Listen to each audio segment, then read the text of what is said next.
2002 সালের 1 মার্চ আইন করে পলিথিন উৎপাদন, বিপণন ও ব্যবহার নিষিদ্ধ করেছিল বাংলাদেশ সরকার। তারপরও সবখানি পলিথিন দেখা যায়। পলিথিন সস্তা এবং এর বিকল্প সুলভ না হওয়াকে পলিথিন ব্যবহার বন্ধ না হওয়ার কারণ মনে করছেন অনেকে।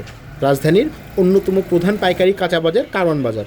সেখানে গিয়ে দেখা যায় ক্রেতা বিক্রেতারা নির্বিঘ্নে পলিথিন ব্যবহার করছেন। ক্রেতা বিক্রেতাদের দাবি, তারা বাধ্য হয়েই এই ক্ষতিকর বস্তু ব্যবহার করছেন। কাস্টমাররা পলিথিন ছাড়া নেয় না, নিষিদ্ধ করলে তো পাওয়া যায় কে আছে তো বাজারও। সরকার ইচ্ছা করলে কোনটা না পারে সেটা বলতে, যদি কথা 24 ঘন্টার মধ্যে পলিথিন থাকতো না বাংলাদেশে একটা হাওড়া পারবো। অন্য কোনো কিছু তো সহজলভ্য করতে হবে, যে পলিথিনের চেয়ে সহজলভ্য প্লাস পরিবেশের জন্যও ভালো। এই রিপোর্ট, এই অমুক, এই তমুক, এই নীতিমালা, সেই নীতিমালা করে কি লাভ হবো? পলিথিনটা তো কোনো কাজেই লাগে না। যে ভালো যদি থাকে তাহলে ওইটাতে বাসায় হয়তো ফ্রোজেন কিছু রাখি, আর না হলে তো ওই ময়লা ডিশে ফেলেই দেওয়া হয়। এভাবেই কোটি কোটি মানুষের ঘরে দেশ জুড়ে ফ্রিজ একটাই, ওয়ালটন।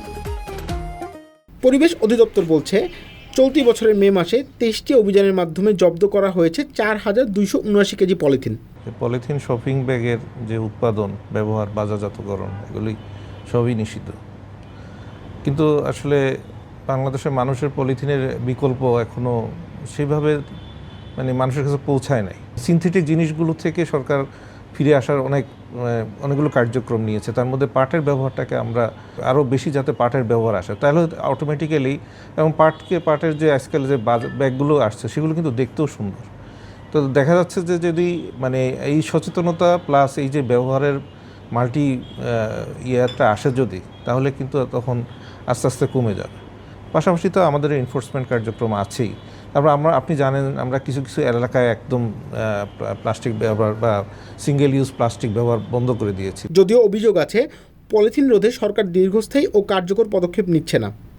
অভিযান পরিচালনা করতেছে এবং কন্ট্রোল এনার্জি গুলো দেখাচ্ছে, এগুলো আসলে হাস্যকর বিষয়গুলো।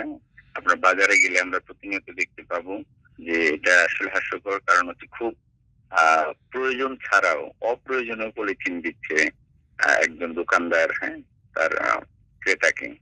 এটা এত অ্যাভেলেবেল যে এটা তারা যে কি অভিযান পরিচালনা করছে, এটা আসলে বাস্তব ক্ষেত্রে কোনো কাজে দিচ্ছে না।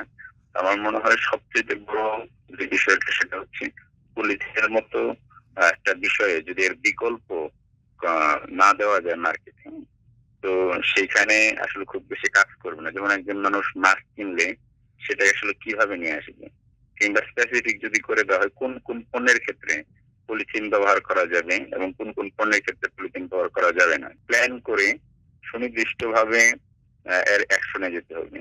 খুব জেনারেলি যে কিছু কিছু ছোট ছোট কারখানাকে জরিমানা করে এগুলো কন্ট্রোল করতে পারবে না। সরকার এবং পরিবেশবাদীরা একমত, পলিথিন রোধে শুধু আইন বা জরিমানা কাজে আসবে না, পাশাপাশি প্রয়োজন জনসচেতনতা। এই সচেতনতা বাড়াতে উদ্যোগ নিতে হবে সবাইকে।